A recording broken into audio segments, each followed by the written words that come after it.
Hello everyone. So I'm here going to do a charcoal drawing of the morning beverage for you. I've started it last night and I've had to move my setup downstairs to my living area, and tried to recreate the lighting as best I could with this little spotlight here. It's just like a little LED clip-on lamp, and I've put up this little board in the background so there's less distraction in the background. And I've got my tools, my charcoal kit over here. It's a nice little travel box for charcoal and pencils. So, the main tools you want to use: get a good piece of paper. This is 11 by 14. Get at least 9 by 12, but 11 by 14 is really a good in-between size where you can get a little bit larger. So the first thing, vine charcoal. Vine charcoal is a little bit thicker and lightweight. It comes in both willow and grapevine. The grapevine is lighter, the willow is a bit darker and comes in thinner pieces like that. So you can see the vine charcoal. Here's a little piece of scratch paper. Can make a little bit of a dark mark, but it's real temper. It rubs out really easy. But it's really good for dragging in. You can kind of press on it, create these nice soft values that can be smudged around. It's good for, that's what I used for this first part. Just getting it, blocking in the main shadows, the main core shadows, and started on the cast shadow there. So that's the vine charcoal. And it's important to have a kneaded eraser. These ones are already kind of dirty, but you just keep squishing them around and they clean themselves off. And you can dab them and it'll pick up, look, see the vine charcoal, it picks up a lot really quick. You can also form them into a point that you can create like a little highlight line. And it's good to have a vinyl eraser. Got this basic Mars old eraser. It's a little dirty. This is a really cool one that is in this little sheath. Sorry, but it's pointed like a wedge, so it's also really good for making highlighted line. Then you have a blending stump. These are like these cotton blending stumps, and they come in different widths.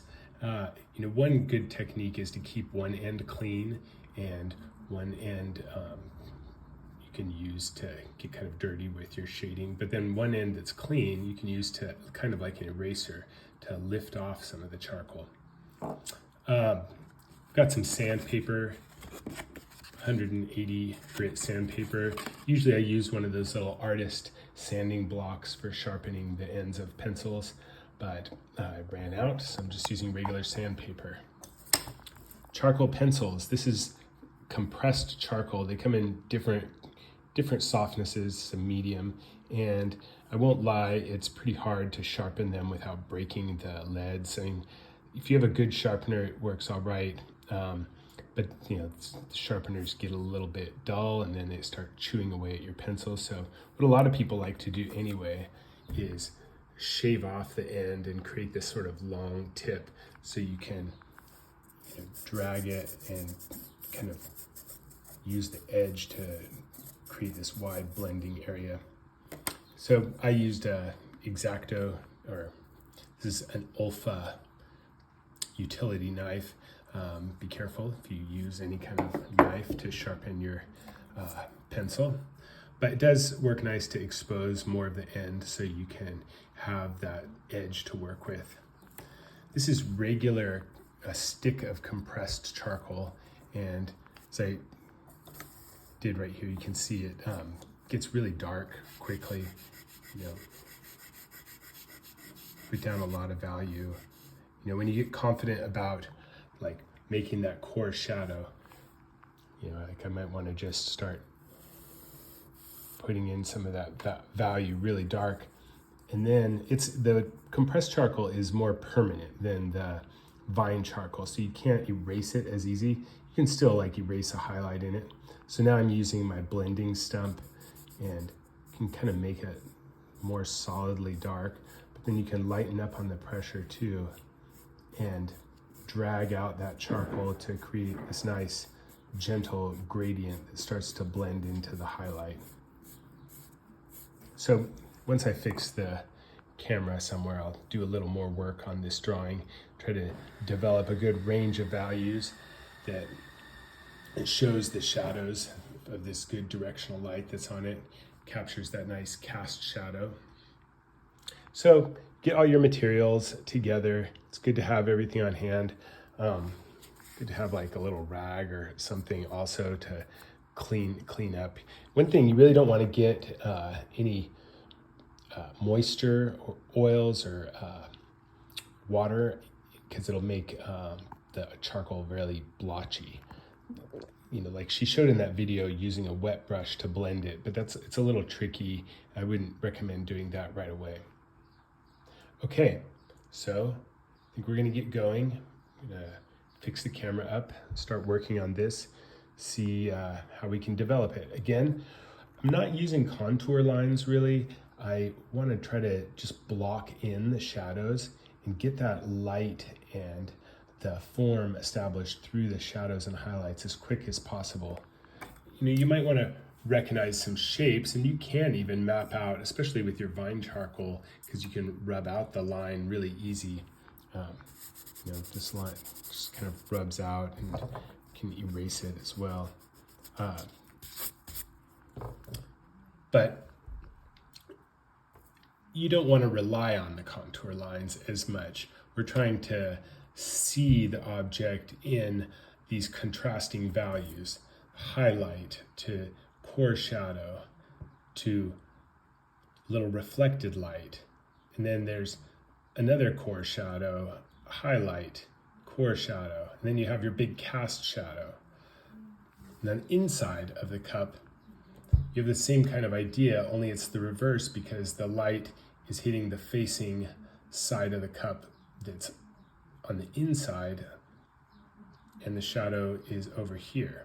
So it all responds to, you know, the same kind of physical and visual logic.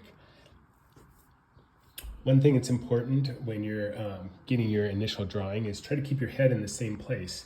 Because as you can see, as I move the phone, if I'm like down here, that ellipse on the top of the cup is really shallow and narrow.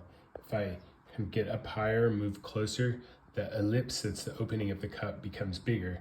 So it's important to try to kind of mark where you're at, and you might want to develop that ellipse first so that it can be a reference point for where your, you know, position is. You get the ellipse like developed at that size, and then you know, okay, my head was in the position where I see the ellipse at that size. All right, so let's get going. All right, so here we are. You know, to keep the light focused and good spotlight with good shadows and highlight, I'm leaving the light in the room pretty dim, but you know, it's enough that I can still see well enough. So I'm going to continue first with the vine charcoal. Just kind of try to get those basic core shadows figured out, blocked in. I'm going to try to not make myself, but kind of make myself work as quickly as I can, so I don't get caught up on any one spot too much. I might speed up some of this video so we move through it a little bit quicker.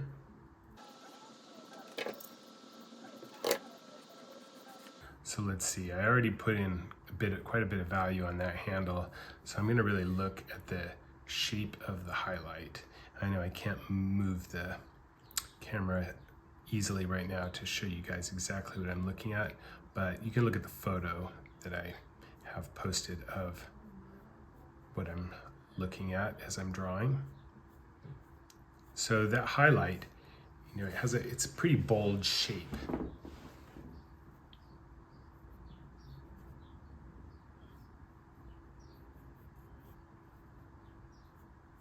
It's this bold, sort of abstract shape that I can just pay attention to.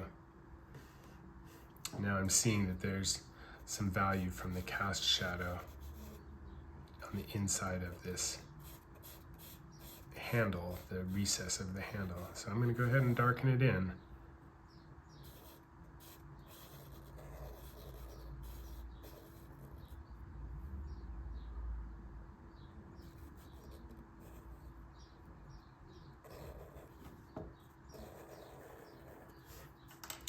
So last night the edge of my table was about there, but the way the shadow is now, it's going a little bit further back. The cast shadow, I couldn't quite recreate it exact the way it was.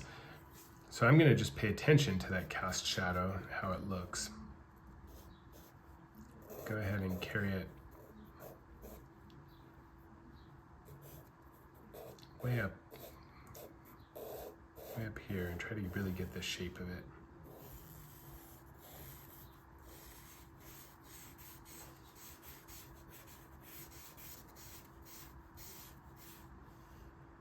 And I'm looking at this angle right here that the shadow makes.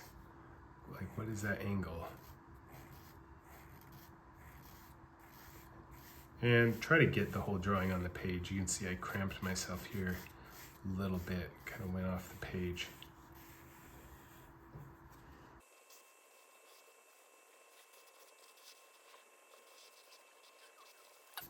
See, with this vine charcoal, it's really soft.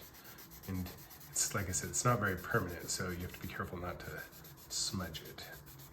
But you can get a lot down. And, you know, it's good just so you see, because now that that's dark, we can all of a sudden we can see, oh, okay, it looks like a shadow. The cup feels a little more placed.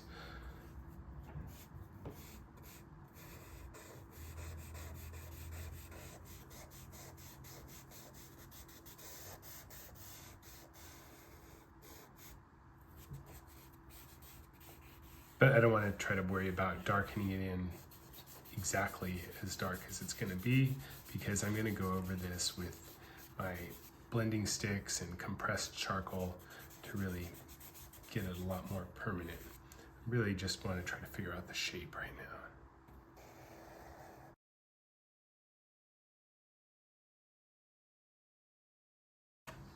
So also in the mind to get the figure ground, or I'm sorry, object ground relationship, I'm going to figure out where the edge of the table line, where I want it to be. And I don't really care if it's exactly where I'm seeing it now. I just want to make sure it's beyond where the shadow is, the cast shadow. So I'm going to put it right about there.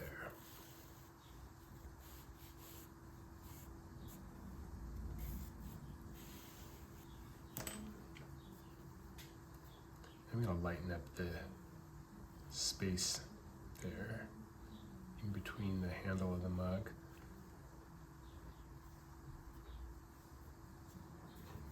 In fact, I think I'm just going to turn the mug a little because I'm realizing it's a little bit different angle.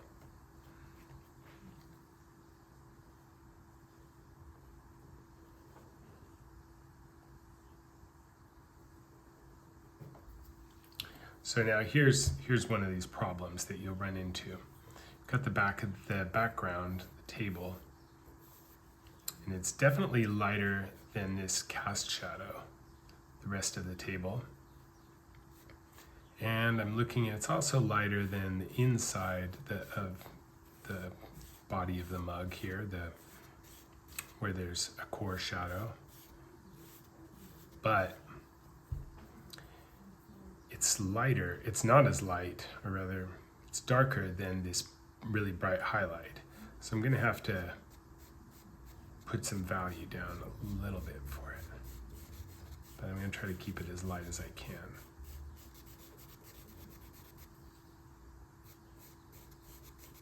Continue it over here, and then just kind of like let it fade out. So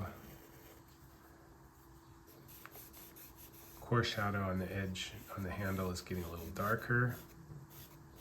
And then as you can see, that creates a problem that it's blending into the cast shadow. So the cast shadow is going to have to get even darker. So you realize, you can kind of start to see the dilemma of figuring out the relationships of all these different values. But let's not get overwhelmed. I'm just going to kind of figure out the basics right now.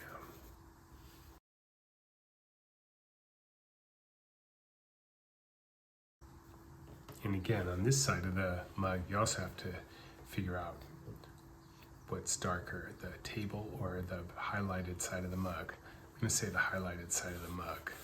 So now I'm going to shade the table a little bit so it'll stand out without me having to draw that contour line.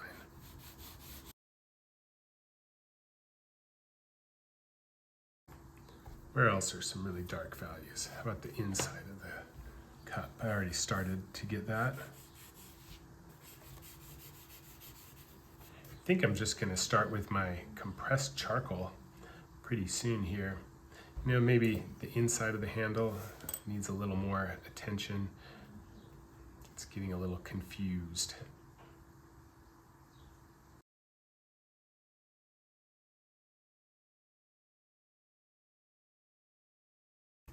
And you know, you're looking for shapes, like different shapes that the shadows make that are easy to pick out. You know, if we sort of look at the object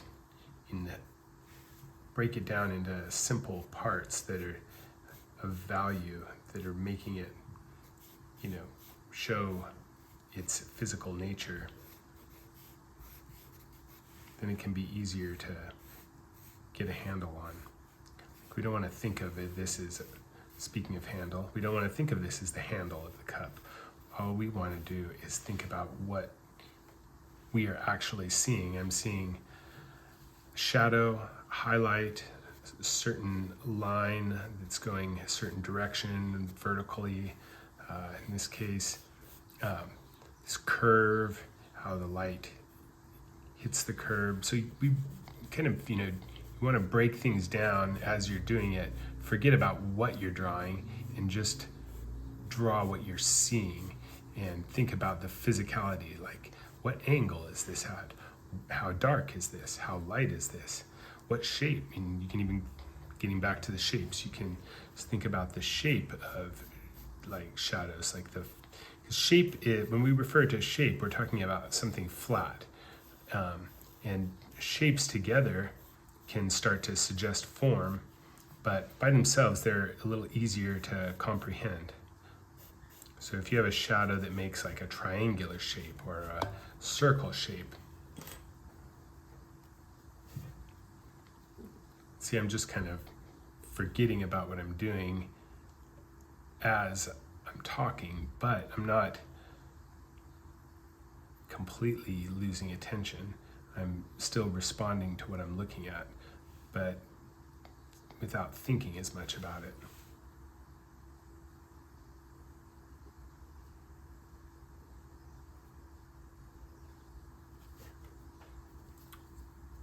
All right, but maybe enough talking for now too, and we'll just do a bit of the video sped up.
Okay, so that was about 30 minutes, I think, of drawing.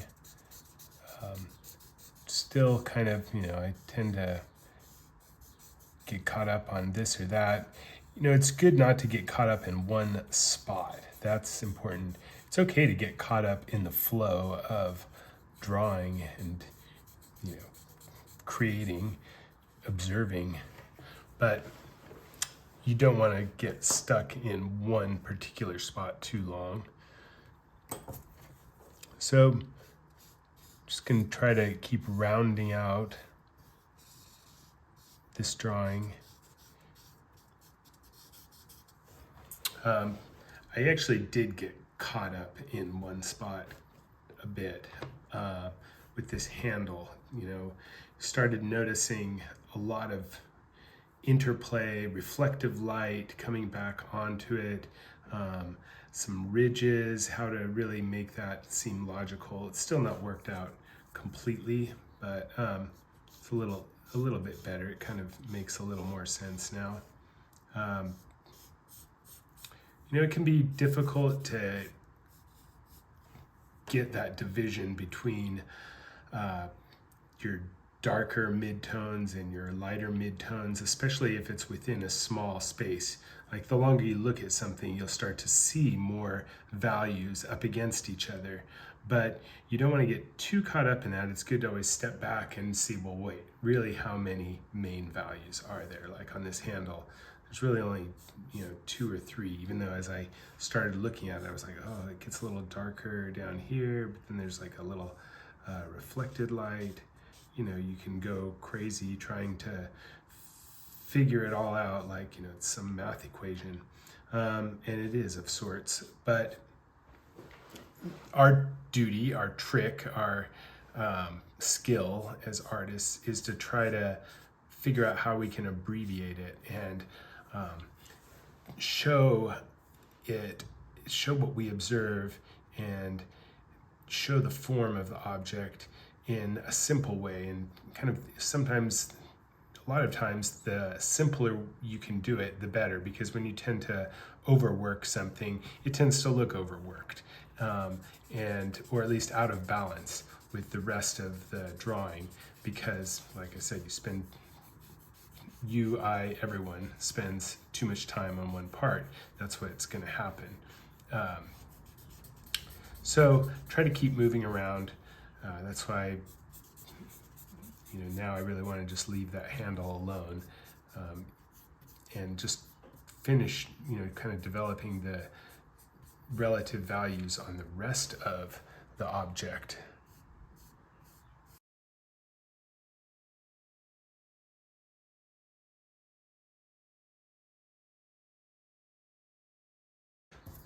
So I'm trying to decide what I want to do with this background here. The mug is showing up pretty well without shading any background, but could really make this highlighted edge pop if I shaded some background there. But I do have the horizon line going pretty high, and there's this really dark recess in the mug itself. But then there is this lip of the mug that's lighter. And the question is, how do we show that without having to really draw the line?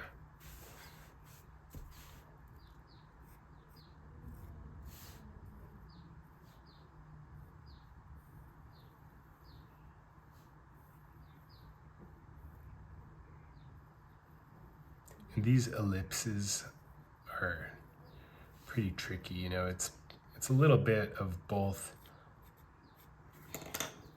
geometric logic, physics, and just careful observation.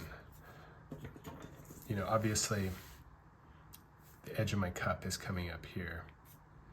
So I know I don't want the ellipse that makes the opening of the mug to go way out here beyond the edge of the cup, because that just wouldn't make any sense. But I do want to try to observe the cup and see what the shape is of that ellipse.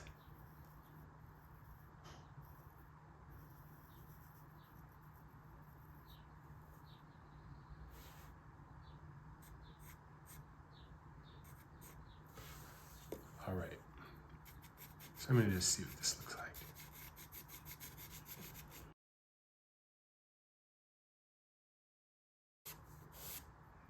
See, this is that compressed charcoal, and I'm just using the whole side, and I'm kind of pushing down on one end a little more than the other.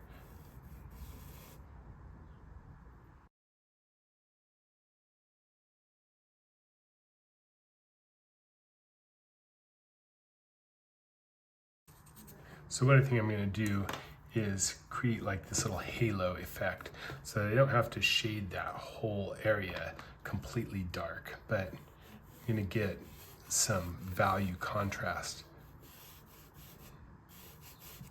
between the object's highlighted edges and the background.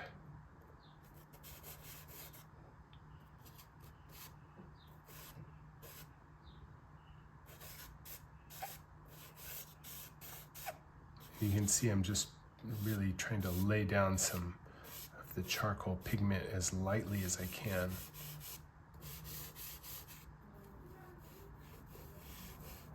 I'll get a little heavier against the highlighted edge there. All right, let's see how that looks. I'm gonna go ahead and blend it with my blending stick. Besides the blending stick making the charcoal smooth and having these like smoother transitions, it also keeps the charcoal into the paper. It gets the charcoal set into the paper so that it doesn't smudge as much.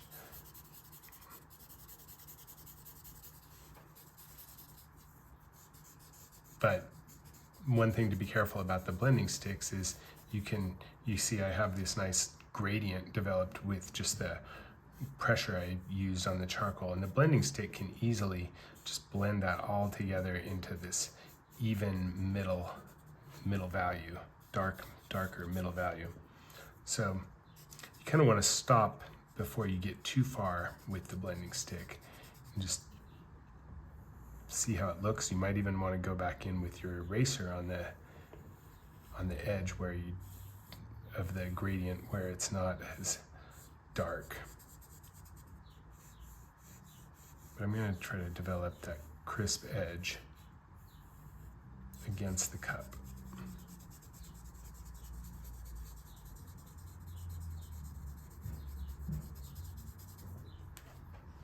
And you can clean off your blending stick too with sandpaper. Step back every once in a while, see what you're doing, see how it looks from a distance. It's really easy to get caught up looking at something close up, either thinking it looks good and then you back up and you're like, whoa, actually, or worrying that this is looking terrible, and then you back up and you're like, oh, actually, it's not bad.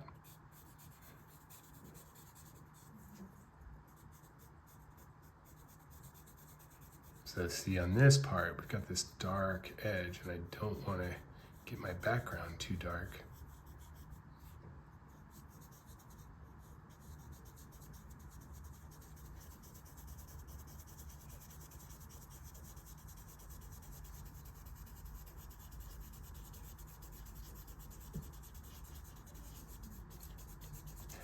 Yeah, and it's another decision of how much to use the blending stump, and how can you combine using the blending stump with just the gradient of charcoal that leaves that sort of textured look. It can be kind of hard to do both of them.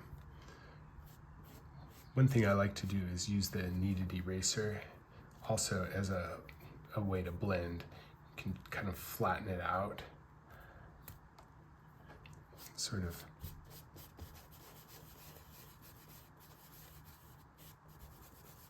rub it. You can also dab it.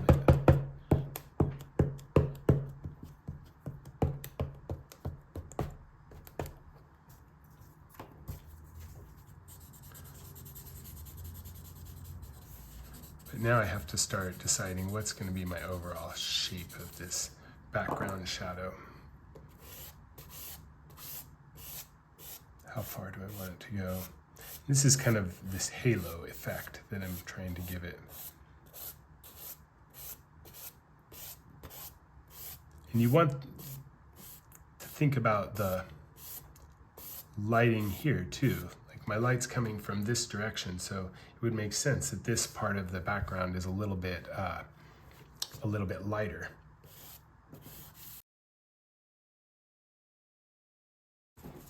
Well, it's almost getting to that point where I don't want to do too much to it, but you know, there are little places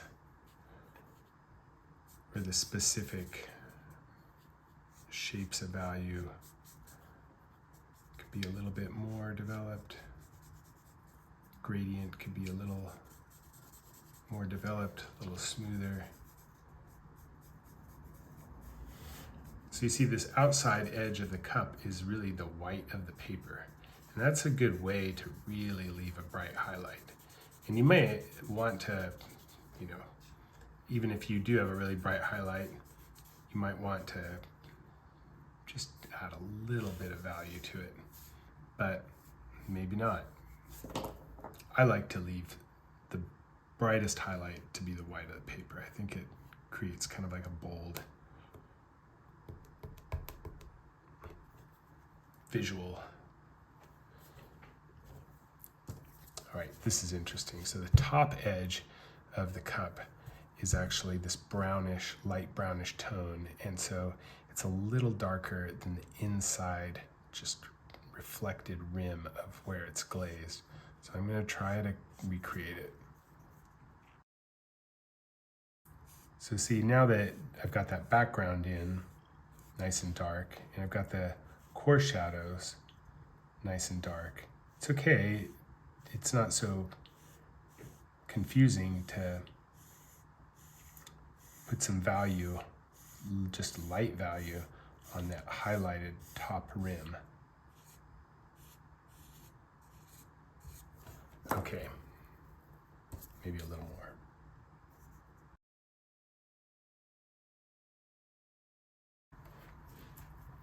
All right, so now it's kind of like your last hurrah here is putting in those last little highlights.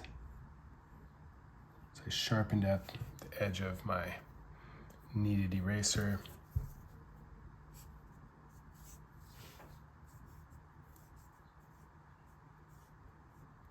Of course, for the highlights to really show up, inside of the cup has to be a little darker too.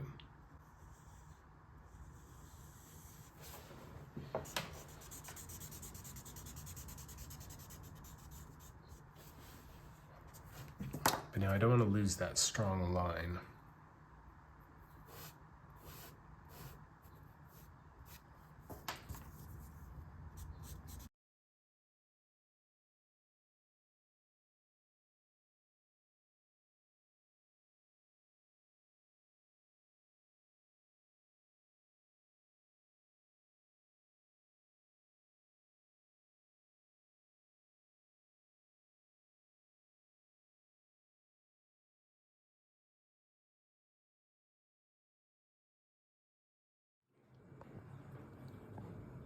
All right, so I'm pretty happy with how it turned out.